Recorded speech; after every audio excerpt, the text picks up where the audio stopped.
വസ്ത്രം ധരിച്ച് നിൽക്കുമ്പോൾ നാട്ടുകാർ വീട് വളർന്നു. തീപ്പന്തങ്ങളും മാരകായുധങ്ങളുമായി അനുജനെ പിടിക്കാൻ വന്ന ആ നാട്ടുകാരുടെ ഇടയിലേക്ക് ചേട്ടൻ ഇറങ്ങിച്ചെന്നു. ചേട്ടൻ പറഞ്ഞു, എന്നെ ഒന്നും ചെയ്യരുത്, പോലീസിൽ ഏൽപ്പിച്ചുകൊള്ളുക. അപ്പൊ നാട്ടുകാർക്ക് അറിയാൻ പാടില്ല ഇത് ഏതാണ് അനുജൻ, ഏതാണ് ചേട്ടൻ. അനുജനാണെന്ന വ്യാജേന ചേട്ടൻ ഇറങ്ങിച്ചെന്നു, ഒരു പുതിരെ തല്ലി പോലീസിനെ ഏൽപ്പിച്ചു. ഇവന് വധശിക്ഷ വിധിച്ചു. പ്രകോപനമില്ലാത്തൊരു ജനക്കൂട്ടത്തെ അങ്ങോട്ട് പോയി ആക്രമിച്ച് കൊലപ്പെടുത്തിയതിന് ഇവനെ മരണശിക്ഷയ്ക്ക് വിധിച്ചു. ചേട്ടൻ മരണം കാത്ത് ജയിലിൽ കിടക്കുമ്പോൾ അനുജൻ വരികയാണ്. അനുജൻ പറഞ്ഞു, ഞാനിത് നാട്ടുകാരോട് മുഴുവൻ വിളിച്ചു പറയാൻ പോകുന്നു. ചേട്ടൻ പറഞ്ഞു, മോനെ ഇത് നീ ആരും അറിയണ്ട. അപ്പന്റെ അമ്മയുടെ ഏറ്റവും വലിയ ആഗ്രഹമായിരുന്നു നീ നന്നാവണം എന്നുള്ളത്. ചേട്ടന് ഒരാഗ്രഹമുള്ളൂ, നീ നേരെയായാൽ മതി, ചേട്ടൻ മരിച്ചോളാം, നീ ജീവിക്കും, നന്നായിട്ട് ജീവിക്കും. നീ പള്ളിയിൽ ചെന്ന് അച്ഛൻ്റെ അടുത്ത് ചെന്ന് പാപങ്ങളെല്ലാം ഏറ്റു പറഞ്ഞ് കുമ്പസാരിച്ച് മോചനം പ്രാപിച്ച് നീ ചേട്ടന്റെയും അനുജന്റെയും നിന്റെയും എന്റെയും സമ്പത്തെല്ലാം നോക്കി നടത്തി നീ ജീവിക്കുക, നന്നായിട്ട് ജീവിക്കുക. ഇതാരോടും പറയണ്ട. പ്രിയപ്പെട്ടവരെ, അനുജന് കിട്ടേണ്ട ശിക്ഷ ചേട്ടൻ ഏറ്റെടുത്ത് ചേട്ടൻ മരിക്കുകയും ചേട്ടൻ ഉണ്ടായിരുന്ന സമ്പത്ത് മുഴുവൻ അനുജന് കൊടുക്കുകയും ചെയ്തു എന്നുള്ളതാണ് ഈ സംഭവം. ഇതാണ് കുരിശിൽ സംഭവിച്ചത്. കൊല ചെയ്ത നമുക്ക്, പാവം ചെയ്ത നമുക്ക്, തെറ്റ് ചെയ്ത നമുക്ക് ഒരു ശിക്ഷയുണ്ടായിരുന്നു. ആ ശിക്ഷ നമ്മുടെ മാനവരാശിയുടെ മൂത്ത ചേട്ടൻ കാൽവരി കുരിശിൽ ഏറ്റെടുത്തു. ആ ചേട്ടൻ നമ്മുടെ പാപങ്ങൾക്ക് വേണ്ടി അടികൊണ്ടു. നിങ്ങൾ ശ്രദ്ധിച്ചിട്ടുണ്ടാവും, ആര് കുമ്പസാരിക്കാൻ വന്നാലും ഞാൻ പ്രായച്ചിത്തമായിട്ട് ഒരു സ്വർഗസ്ഥനായ പിതാവേ പറഞ്ഞിട്ടുള്ളൂ. അങ്ങനെ പറയൂ. കാരണം പ്രായച്ചിത്തം ചേട്ടൻ കുരിശിൽ ചെയ്തു കഴിഞ്ഞു. നമുക്കിനി ഒന്നും ചെയ്യാനില്ല. ചെയ്യേണ്ടത് മുഴുവൻ അവൻ കുരിശിൽ ചെയ്തു കഴിഞ്ഞു. ചെയ്യേണ്ടത് മുഴുവൻ അവൻ കുരിശിൽ ചെയ്തു കഴിഞ്ഞു. നമ്മൾ ചെയ്യേണ്ടത്, അവനുണ്ടായിരുന്നത് മുഴുവൻ അവൻ നമുക്ക് തന്നു. അവന്റെ അപ്പനെ നമുക്ക് അപ്പനായി തന്നു. അവന്റെ അമ്മയെ നമുക്ക് അമ്മയായി തന്നു. അവന്റെ രാജ്യം നമുക്ക് രാജ്യമായി തന്നു. നമുക്ക് വേണ്ടി ഭവനങ്ങൾ ഒരുക്കാൻ അവൻ നേരത്തെ യാത്രയായി. അവന്റെ ആത്മാവിനെ, പരിശുദ്ധാത്മാവിനെ നമുക്ക് തന്നു. അവന്റെ ശരീരവും രക്തവും തന്നു. അവൻ നേടിയെടുത്ത പാപമോചനം തന്നു. അവനുണ്ടായിരുന്ന സകല കൃപകളും തന്നു. പ്രിയപ്പെട്ടവരെ, ഇതിനെ നിസ്സാരമാക്കരുത്. കാൽവരി കുരിശിൽ മൂത്ത ചേട്ടൻ നമ്മുടെ സകല പാപങ്ങളും ഏറ്റെടുത്ത് കുരിശിൽ മരിച്ചു. പ്രിയപ്പെട്ട സഹോദരങ്ങളെ, രണ്ട് കരങ്ങളെ സ്വർഗത്തിലേക്ക് ഉയർത്താം. വലിയൊരു അഭിഷേകം കർത്താവ് ഇപ്പോൾ നമുക്ക് നൽകും. എന്റെ പാപങ്ങൾ മുഴുവൻ കർത്താവ് കുരിശിൽ ഏറ്റെടുത്തു. ഞാൻ ആരെയും ഭയപ്പെടേണ്ട. ലോകത്തെ സകല തിന്മയുടെ ആധിപത്യങ്ങളെയും കുരിശിൽ അവൻ നിരായുധമാക്കി, അവഹേളന പത്രങ്ങളാക്കി, എല്ലാ ആധിപത്യങ്ങളെയും അവൻ തകർത്തു. നീ ഇത് വിശ്വസിക്കണം, നീ ഇത് വിശ്വസിക്കണം, നീ ഇത് വിശ്വസിച്ച് ഏറ്റെടുക്കണം. നീ കർത്താവിനെ സ്നേഹിക്കണം. അപ്പോൾ ഒരു തിന്മയ്ക്കും നിന്റെ മേൽ ആധിപത്യമില്ല, ഒരു സാത്താനത്തിന്റെ മേൽ ആധിപത്യമില്ല, ഒരു ദുരാത്മാവിന്റെ മേൽ ആധിപത്യമില്ല.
വിശ്വാസത്തിന്റെ അടിസ്ഥാന സത്യം നമ്മൾ അംഗീകരിക്കണം. യേശു എന്റെ പാപങ്ങൾക്ക് വേണ്ടി കുരിശിൽ മരിച്ചു.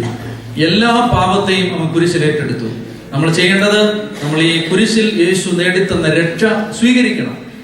ലൂയി പാസ്റ്റർ പേപ്പട്ടി വിഷത്തിന്റെ പ്രതിരോധ മരുന്ന് കണ്ടുപിടിച്ചത് കൊണ്ട്, വാക്സിൻ കണ്ടുപിടിച്ചത് കൊണ്ട് ആരുടെയും പേപ്പട്ടി കടിച്ച രോഗം മാറില്ല. ലൂയി പാസ്റ്റർ ഇതിന്റെ വാക്സിൻ കണ്ടുപിടിച്ചത് കൊണ്ട് പേപ്പട്ടി കടിച്ച വിഷം ശരീരത്തിൽ ഏൽപ്പിക്കുന്ന മരണം മാറില്ല. ഒരു വ്യക്തി ആശുപത്രിയിൽ പോയി ഈ മരുന്ന് വില കൊടുത്തു വാങ്ങി ശരീരത്തിൽ ഉപയോഗിക്കുമ്പോഴാണ് അവന്റെ വിഷം മാറുന്നത്. യേശുക്രിസ്തു കുരിശിൽ മരിച്ച് എന്റെ പാപങ്ങൾക്ക് പരിഹാരം ചെയ്തതുകൊണ്ട് ആരുടെയും പാപം മാറില്ല. ഒരു വ്യക്തി സ്വയം വ്യക്തിപരമായി യേശു കുരിശിൽ നേടിത്തന്ന രക്ഷയെ യേശുവിനോട് ചേർന്ന് നിന്ന് സ്വീകരിക്കണം. ഒന്നാമത് അത് ഹൃദയത്തിൽ വിശ്വസിക്കണം. യേശു എനിക്ക് വേണ്ടി മരിച്ചു. ഒരു പാപത്തിനും എന്റെ മേൽ ആധിപത്യമില്ല, ഒരു ശാപത്തിനും എന്റെ മേൽ ആധിപത്യമില്ല. യേശു എനിക്ക് വേണ്ടി പരിഹാരം ചെയ്തു. ഇനി ശ്രദ്ധിച്ചു കേൾക്കുക. കൊളോസോസ് ലേഖനം 2-ാം അധ്യായം 14-15 തിരുവചനം. യേശു ചെയ്ത ഒന്നാമത്തെ കാര്യം, പാപത്തെ പരിഹരിച്ചു. നമ്മൾ വിശ്വസിച്ചാൽ പാപമോചനം കർത്താവ് തിരുസഭയിലൂടെ നമുക്ക് തരും.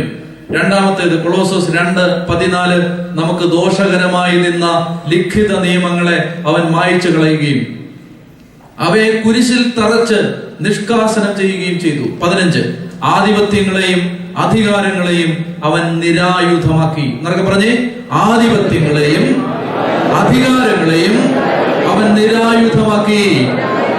യേശു കുരിശിൽ ചെയ്തതാണ്.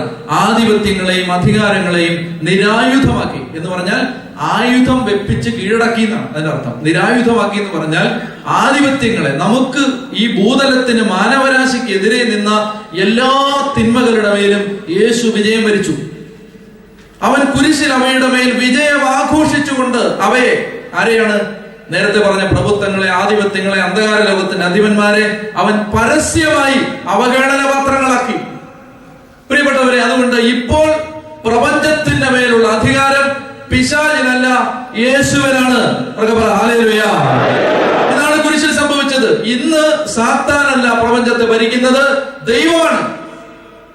അതുകൊണ്ട് ദൈവരാജ്യത്തിന്റെ ഭാഗമാകുന്ന ഒരു വ്യക്തി, യേശുക്രിസ്തു എന്റെ പാപവും ശാപവും തിന്മയും പൈശാചിക സ്വാധീനങ്ങളും കുരിശിൽ ഏറ്റെടുത്തു എന്ന് വിശ്വസിച്ച് സാത്താനോട് പോകാൻ പറഞ്ഞാൽ അവൻ പോയേ പറ്റൂ. കാരണം അവൻ തോറ്റവനാണ്, അവൻ കീഴടങ്ങിയവനാണ്, അവന്റെ മേൽ യേശു വിജയം ആഘോഷിച്ചതാണ്. അവർക്ക് പറയാം ഹല്ലേലൂയ. അതുകൊണ്ട് സാത്താനല്ല ആധിപത്യം. ഇതാണ്, ഇത്രയും തിരിച്ചറിയാനാണ് ആദ്യം മുതൽ ഇത്രയും പറഞ്ഞത്. അപ്പൊ അതുകൊണ്ട് നമ്മൾ ഈ ആരാധനയിൽ ചെയ്യുന്ന എന്താണ്? നമ്മൾ പേടിച്ചു നിന്നിട്ട് പിശാചിനോട് പോകാൻ പറയും. പ്രിയപ്പെട്ടവരെ, എന്ത് ദുരാത്മപീഠ നിങ്ങളുടെ ജീവിതത്തിലുണ്ടെങ്കിലും, കോപമുണ്ടെങ്കിൽ ഇന്ന് കൽപ്പിക്കണം കോപത്തിന്റെ ദുരാത്മാവിനോട്, എന്റെ ജീവിതത്തിൽ നിന്ന് പോവുക. കാരണം യേശു നിന്റെ മേൽ വിജയം ആഘോഷിച്ച് നമ്മൾ ഒരു തിന്മയും ഭയപ്പെടേണ്ട കാര്യമില്ല, ഒരു സാത്താനെ നമ്മൾ പേടിക്കേണ്ട കാര്യമില്ല, ഒരു പൈശാചിക ശക്തിയെ നമ്മൾ ഭയപ്പെടേണ്ട കാര്യമില്ല. പ്രിയപ്പെട്ടവരെ, നിങ്ങൾ ഓർക്കണം, ഈജിപ്തിൽ നിന്നൊരു ജനം അടിമത്തത്തിന്റെ കെട്ട് പൊട്ടിച്ച് പുറത്തിറങ്ങുന്നതിന് മുമ്പ് തലേ രാത്രിയിൽ സംഹാരദൂതൻ കടന്നു വന്ന് ഈജിപ്തിലെ ആദിജാതന്മാരെ കൊല്ലുന്നതിന് തൊട്ട് മുൻപ്, കൊല്ലപ്പെടാതിരിക്കാൻ വേണ്ടി ഇസ്രായേൽ കുടുംബങ്ങളിൽ കുഞ്ഞാടിനെ കൊന്നതിന്റെ രക്തം കട്ടിളപ്പടിയിൽ പടിവാതിൽക്കൽ തളിക്കാൻ ദൈവം ആവശ്യപ്പെട്ടു. കുഞ്ഞാടിനെ കൊന്ന രക്തം പടിവാതിൽക്കൽ തളിച്ചു. ഒരു സാധാരണ മൃഗത്തിന്റെ രക്തം കണ്ടപ്പോൾ സംഹാരദൂതൻ ദൈവം അയച്ച മാലാഖ മാറിപ്പോയി. നിങ്ങൾ ഓർക്കണം, അത് പഴയ നിയമത്തിൽ ഒരു മൃഗത്തിന്റെ രക്തം കൊണ്ട് ദൈവം പറഞ്ഞതുപോലെ ചെയ്തപ്പോൾ സംഹാരം മാറിപ്പോയെങ്കിൽ, തിന്മ മാറിപ്പോയെങ്കിൽ, പ്രിയപ്പെട്ടവരെ, ഇന്ന് പ്രഭാതത്തിൽ നീ കുടിച്ചതാണ് യേശുവിന്റെ രക്തം. കട്ടിളപ്പടിയിൽ തൂക്കല്ല, നീ ശരീരത്തിൽ സ്വീകരിച്ചു, നീ രക്തം കുടിച്ചു, യേശുവിന്റെ രക്തം. നമ്മുടെ മേൽ പിശാചിന് ആധിപത്യമില്ല. ഇത് നമ്മൾ വിശ്വസിച്ചിട്ട് യേശുനാമത്തിൽ തിന്മകളെ ശാസിക്കണം. അവർക്ക് പറ ഹല്ലേലൂയ, ഹല്ലേലൂയ. അതാണ് നമ്മൾ ഈ ശുശ്രൂഷ ചെയ്യാൻ പോകുന്നത്. 2 ഘട്ടമായിട്ടാണ് ഈ ശുശ്രൂഷ നടക്കുന്നത്. ഒന്നാമത്തേത്, നമ്മളിലുള്ള എല്ലാ തിന്മയുടെ ദുരാത്മാക്കളെയും ഓരോന്നോരോന്നായി നമ്മൾ പറഞ്ഞ് അത് വിട്ടുപോകാൻ യേശുവിന്റെ നാമത്തിൽ നമ്മൾ കൽപ്പിക്കും. പ്രിയപ്പെട്ട സഹോദരങ്ങളെ, അതിനുശേഷം നമ്മൾ ഈ ദേശത്ത് അടിമപ്പെടുത്തുന്ന ദേശത്തിന്റെ അരൂപികളെ, ഇവിടെ ഒരുപാട് ക്ലേശങ്ങൾ നിങ്ങൾ അനുഭവിക്കുന്നുണ്ട്. ഞാൻ ചില കാര്യങ്ങൾ പറയാം. ഒന്ന്, ഗവൺമെന്റുമായി നടത്തുന്ന പല കാര്യങ്ങളിലും ആളുകൾ നേരിടേണ്ടി വരുന്ന കാലതാമസം. ഞാൻ ഈ 1.5 മാസം ഇവിടെ താമസിച്ചപ്പോൾ എനിക്ക് മനസ്സിലായ ഒരു കാര്യം അതാണ്. ഒരുപാട് കാലതാമസം കാര്യങ്ങൾ നടന്നു കിട്ടാൻ കാലതാമസം. ഓരോരുത്തർക്ക് അവരുടെ ജീവിതത്തിൽ അവർ സത്യസന്ധമായ കാര്യങ്ങളിലൂടെയാണ് പോകുന്നതെങ്കിലും കാര്യങ്ങൾ നടന്നു കിട്ടാൻ അലസതയുടെ ദുരാത്മാവ്, കാലതാമസത്തിന്റെ ആത്മാവ്. മറ്റൊരു കാര്യമാണ്, അതുപോലെ തന്നെ ഈ ദേശത്ത് മക്കൾ അനുഭവിക്കുന്ന മറ്റൊരു കാര്യമാണ് ഇവിടുത്തെ ഈ NOCയുടെ പ്രശ്നങ്ങൾ. അതായത് നിങ്ങൾ ജോലി ചെയ്തുകൊണ്ടിരിക്കും, നിങ്ങൾക്കറിയാം, ഞാൻ പറഞ്ഞു തരേണ്ട കാര്യം, നിങ്ങൾ ജോലി ചെയ്തുകൊണ്ടിരിക്കുന്ന സ്ഥലത്ത് നിന്ന് നിങ്ങൾക്ക് മറ്റൊരു ജോലിയിലേക്ക് പ്രവേശിക്കാൻ അനുവാദമില്ല, അല്ലെങ്കിൽ അത് അനുവാദം തരുന്നില്ല. ഈ മേഖലകൾ തുറക്കപ്പെട്ടാൽ എത്ര കുടുംബങ്ങൾ രക്ഷപ്പെടും? ഈ മേഖലകളിൽ വിടുതൽ വന്നാൽ എത്ര കുടുംബങ്ങൾ രക്ഷപ്പെടും? പ്രിയപ്പെട്ടവരെ, അതുപോലെ തന്നെ ക്യാമ്പിൽ പോയപ്പോ എനിക്ക് മനസ്സിലായ ഒരു കാര്യമാണ്, ഒത്തിരി പാവപ്പെട്ട മക്കള് പള്ളി വരാൻ അവർക്ക് പറ്റുന്നില്ല. അതിന്റെ കാരണം വെള്ളിയാഴ്ചകളിൽ പോലും കമ്പനി ഉടമകൾ ജോലി ചെയ്യിക്കുന്നു. വാഹന സൗകര്യം കൊടുക്കുന്നില്ല, കൊടുക്കാൻ നിവൃത്തിയുള്ളവർ പോലും കൊടുക്കുന്നില്ല. പ്രിയപ്പെട്ടവരെ, ഒരു ക്രിസ്ത്യാനി ഒരു കമ്പനി നടത്തിയാൽ ആ ക്രിസ്ത്യാനി ജോലി ചെയ്യിക്കുന്ന ക്രിസ്ത്യാനികളായ തൊഴിലാളികൾ ദൈവത്തെ ആരാധിക്കുക എന്നുള്ളത് കമ്പനി നടത്തുന്ന മുതലാളിയുടെ ഉത്തരവാദിത്തമല്ലേ? അത് അയാൾ ചെയ്തില്ലെങ്കിൽ അയാൾ ദൈവസന്നിധി കണക്ക് കൊടുക്കേണ്ടി വരില്ലേ? പാവപ്പെട്ട എത്രയോ മക്കളുടെ ദൈവാരാധന എത്രയോ മാസങ്ങളായി വർഷങ്ങളായി മുടങ്ങി. പിശാചാണ്, അതിനെ ബന്ധിക്കണം. പറയാ ഹല്ലേലൂയ, പറയാ ഹല്ലേലൂയ. ഇവിടെ സഹോദരങ്ങളെ, പാവപ്പെട്ട തൊഴിലാളികള് ദേവാലയത്തിൽ വരാൻ സൗകര്യങ്ങൾ കൊടുക്കാൻ നിവൃത്തിയുള്ള ആളുകൾ പോലും കൊടുക്കുന്നില്ല, ക്രിസ്ത്യാനികൾ പോലും കൊടുക്കുന്നില്ല, കാത്തലിക്സ് പോലും കൊടുക്കുന്നില്ല. ഒരു കാര്യം ഞാൻ പറയാം, ദൈവം ഇത് കണ്ട് കണ്ണടക്കില്ല. കാരണം ഇത് വലിയ തെറ്റാണ്. അവർക്ക് പറയാം ഹല്ലേലൂയ. ഇവിടെ സഹോദരങ്ങളെ ശ്രദ്ധിക്കണം, ഒരുപാട് മാസങ്ങളായി ജോലി ചെയ്തിട്ട് പണം കിട്ടാത്ത പാവപ്പെട്ട മക്കള്, 5-6 മാസങ്ങളായിട്ട് ശമ്പളം കിട്ടാത്തവര്. അപ്പൊ ഇങ്ങനെയുള്ള മേഖലകളിൽ ദുരാത്മാക്കൾ ചെയ്യുന്ന തിന്മകളെ നമ്മൾ ബന്ധിച്ച് പ്രാർത്ഥിക്കും. അതാണ് രണ്ടാമത്തെ മേഖല. അതുപോലെ തന്നെ കർത്താവ് എനിക്ക് തന്ന ശക്തമായൊരു ബോധ്യമാണ്, ഏതെങ്കിലും ഒരച്ഛന്റെ സങ്കടം, കണ്ണുനീര് നിങ്ങളുടെ മേൽക്കിടപ്പുണ്ടെങ്കിൽ ഇന്ന് അച്ഛന്മാരുടെ പ്രതിനിധിയായി നിന്ന് ഞാൻ നിങ്ങൾക്ക് മാപ്പ് തരും. പ്രിയപ്പെട്ട സഹോദരങ്ങളെ, അത് ദൈവം എന്നോട് വ്യക്തിപരമായി പറഞ്ഞൊരു കാര്യം. വൈദികർ ചെയ്ത തെറ്റുകൾക്ക് വൈദികരുടെ പ്രതിനിധിയായി ഞാൻ നിങ്ങളോട് മാപ്പ് ചോദിക്കും. വൈദികരോട് നിങ്ങൾക്ക് എന്തെങ്കിലും സങ്കടം ഉണ്ടെങ്കിൽ വൈദികരുടെ ആശീർവാദം, അവരുടെ ആശീർവാദം ഞാൻ നിങ്ങൾക്ക് തരും. പ്രിയപ്പെട്ടവരെ, ഈ ശുശ്രൂഷയിൽ നമുക്ക് ആത്മാർത്ഥമായിട്ട് സംബന്ധിക്കാം. എഴുന്നേൽക്കുക.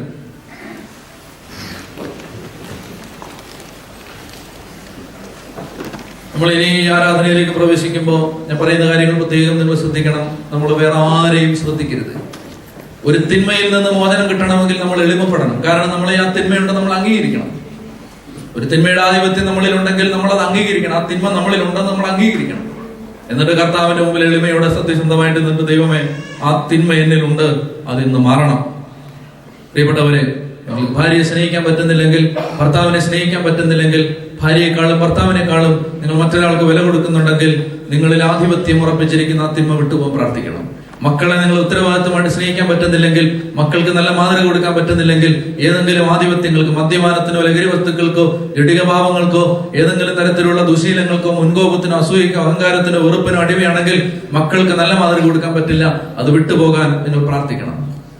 മന്ദത, അലസത, ക്ഷീണം, മടുപ്പ്, ഒന്നും ചെയ്യാൻ പറ്റാത്ത അവസ്ഥ, ഉദാസീനത, ഈ മേഖലകൾ നമ്മുടെ ആത്മീയ ഭൗതിക ജീവിതത്തെ തളർത്തും. പ്രാർത്ഥിക്കണം. സ്വയംഭോഗം, സ്വർഗഭോഗം, വ്യഭിചാരാസക്തികൾ ശരീരത്തിൽ നിന്ന് മനസ്സിൽ നിന്ന് വിട്ടുപോകാൻ പ്രാർത്ഥിക്കണം. വെറുപ്പും വൈരാഗ്യം വിദ്വേഷവും കുടുംബങ്ങളിൽ നിന്ന് മാറിപ്പോകാൻ പ്രാർത്ഥിക്കണം. പ്രിയപ്പെട്ടവരെ, ഇന്ന് ഈശോ നമുക്ക് വേണ്ടി ഇറങ്ങി നടന്ന് അത്ഭുതങ്ങൾ ചെയ്യും. കർത്താവ് നമ്മളെ തൊടും. പ്രത്യേകിച്ച് ഡെലിവറൻസ് ശുശ്രൂഷ നടത്തുമ്പോൾ സംഭവിക്കുന്നത്, ആ ശുശ്രൂഷയിൽ അനേകം രോഗികൾ സുഖപ്പെടും. കാരണം തിന്മ, ചിലപ്പോൾ ചില രോഗങ്ങളുടെ കാരണം പൈശാചിക ശക്തികളാണെങ്കിൽ ആ തിന്മകളെ ബന്ധിക്കുമ്പോൾ, ആ തിന്മ ആധിപത്യം വിട്ടുപോകുമ്പോൾ രോഗമേഖലയ്ക്ക് പരിപൂർണ സൗഖ്യം വരും. പ്രിയപ്പെട്ടവരെ, നമുക്ക് നമ്മെ തന്നെ സമർപ്പിക്കാം എളിമയോടെ. ഇന്നാരും ആരെയും ശ്രദ്ധിക്കരുത്. നമ്മൾ എത്ര വലിയവരാണെങ്കിലും എത്ര ചെറിയവരാണെങ്കിലും, നീ 100 റിയാല് കിട്ടുന്ന പാവപ്പെട്ടവനാണെങ്കിലും, നീ 1,00,000 റിയാല് കിട്ടുന്ന പണക്കാരനാണെങ്കിലും, നീ കർത്താവിന്റെ മുമ്പിൽ ഒരുപോലെയാണ്.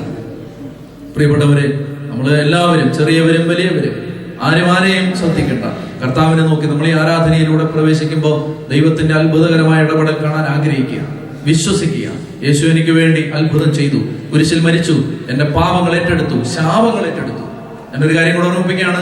ആരെങ്കിലും മാതാപിതാക്കൾ നിങ്ങളെ ശപിക്കുകയോ മുതിർന്നവരെ ശപിക്കുകയോ ആരെങ്കിലും എന്തെങ്കിലും കേഴ്സസ് നിങ്ങളുടെ തലയ്ക്ക് മീതെ ഉണ്ടെങ്കിൽ, പ്രിയപ്പെട്ടവരെ, ഗലാത്യ ലേഖനം പറയുന്ന അവൻ ശപിക്കപ്പെട്ടവനായി കുരിശിൽ കിടന്നുകൊണ്ട് എല്ലാ ശാപവും അവൻ ഏറ്റെടുത്തു. യേശുക്രിസ്തുവിനോട് ഒന്നായാൽ മതി. റോമർ 8:1, യേശുക്രിസ്തുവിനോട് ഐക്യപ്പെടുന്നവർക്ക് ശിക്ഷാവിധിയില്ല. ഏത് ശാപവും മാറും നീ യേശുവിനോട് ഒന്നാവും. ഏത് ശാപവും, നിന്റെ തലമുറയുടെ മേൽ ഏത് ശാപത്തിന്റെ കെട്ടുണ്ടെങ്കിലും യേശു അത് അഴിക്കും. എല്ലാ തിന്മയുടെ ആത്മാക്കളെയും യേശു ശാസിക്കും. നമുക്ക് വിശ്വാസത്തോടെ പ്രാർത്ഥിക്കാം. ആരാധനയ്ക്ക് വേണ്ടി നമുക്ക് ദൈവസന്നിധിയിൽ നമ്മെ തന്നെ വിനീതരായി സമർപ്പിക്കാം.